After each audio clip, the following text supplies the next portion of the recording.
Hi, I'm Graham Allcott. I'm the founder of Think Productive and the author of How to Be a Productivity Ninja.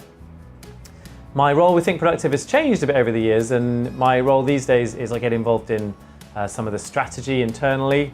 I'm the host of our Beyond Busy podcast and also author of a number of other books on themes related to productivity with a series called Productivity Ninja's Guide to, and I do some keynote sessions for some of our leading clients as well.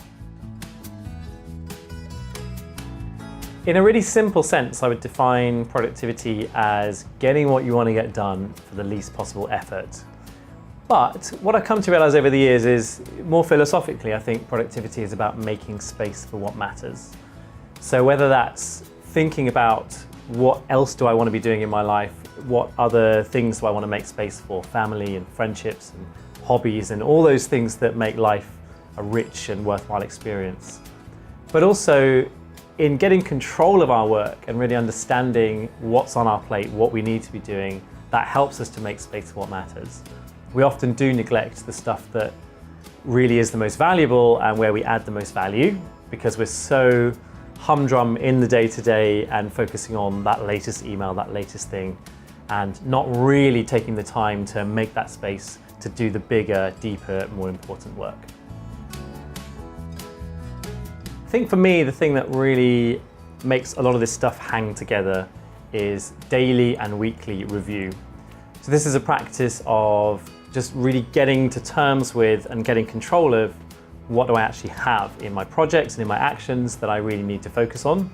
It really helps to make sure that you're making the best decisions in every given moment of time that you have, and really gives you a good sense of where your priorities lie and where the most important stuff really is. So daily review might just take a couple of minutes in the morning. The weekly review, typically an hour to an hour and a half, something like that. But really getting to grips with good processes around that, having some good checklists, which you can find online, you can find through our workshops. But these little checklists really just help us to automate that process. Even when your brain isn't quite in gear, you can follow the checklist and end up in a really good place, having done some useful thinking and with a really good sense of what you need to be doing over the coming day, week, month, and even year.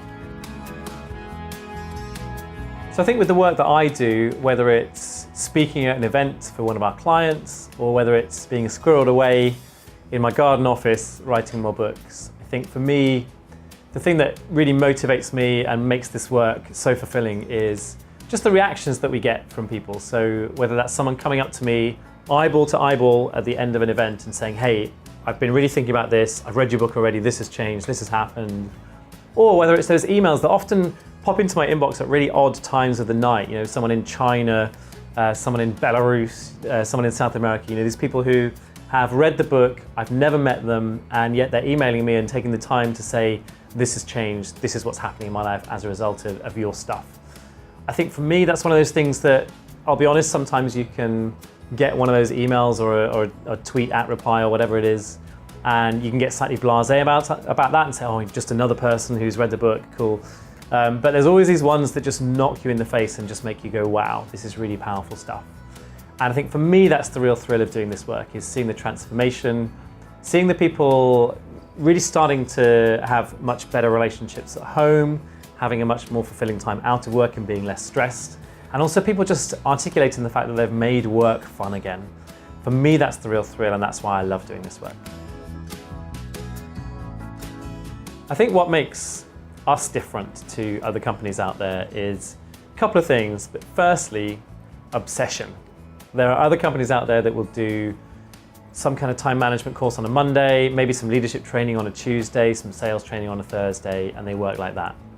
We're really different. We're totally obsessed and focused on issues to do with productivity, working with our clients to help them get the right things done and deliver what they need to deliver. So that obsession, what that leads to is a really amazing group of people. We have a very special community that work with Think Productive and help with this work around the world. And what that means is when we go into companies and we start working with you, what's most important for us is delivering stuff on the day. So when I set up Think Productive, what I was really aware of was all of these training courses where you get nice materials, a nice brochure, you put it in the drawer, and you go back to twice as many emails and all of your colleagues wanting a piece of your time because you were out training yesterday. And Think Productive is really different to that. So what we try and do is make sure that change happens on the day. If you're doing getting your inbox to zero as a workshop, you get your inbox to zero by the end of that session.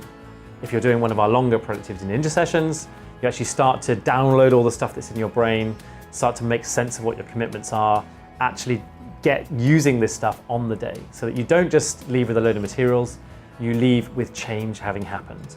So what we're about, this obsession around productivity, is about helping our clients deliver what they need to deliver and helping their people to be less stressed and get the right things done.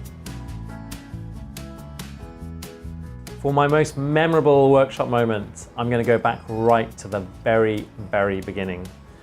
So there was this real light bulb moment that was what led me to set up Think Productive as a company in the first place.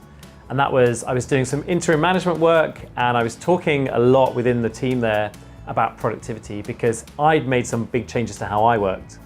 And they invited me to do a lunch and learn session. So I ran this lunch and learn session.